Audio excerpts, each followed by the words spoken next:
தம்பி எல்லாமே குடும்பமா வந்திருக்கீங்க, அதுவும் கருப்பு சிறையில தீனா படத்துக்கு வந்திருக்கீங்க. எதுக்கு? யூனிஃபார்ம் வரணும்னு வந்திருக்கீங்களா? சரி, பிளான் பண்ணி இதுல யாரெல்லாம் தலை ஃபேனு?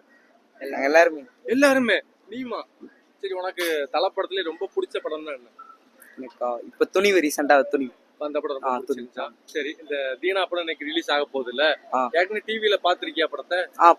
பாத்திருக்கேன். அதுல எந்த சீனா டிவில பாக்கும்போது அப்படியே நரம்பு புடைக்கிற மாதிரி இருக்கும்.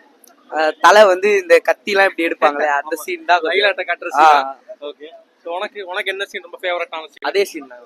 கத்தி அவன் சொன்னோன்னா அது அப்படியே காப்பி இல்ல இல்ல அந்த சீன் தான் நல்லா இருக்கும். ஸோ அதுல வந்து நான் வந்து ரவுடி தான் அப்படிங்கிற மாதிரி அவர் காட்டுற சீன் ஒரு பயங்கரமா இருக்குமா? சரி, அதை வந்து டிவில பாக்குற வரைக்கும் ரைட்டு. இன்னைக்கு தியேட்டர்ல வரப்போகுது. அந்த சீன்லாம் பண்ணும்போது எப்படி பூஸ் புக்ஸா இருக்க போகுது? இருக்கணும். தியேட்டர் சீன்லாம் கிழிச்சிட மாட்டேன். இல்ல இல்ல அதெல்லாம் ஓகே, ஸோ வீட்டுல எத்தனை பேர் வந்து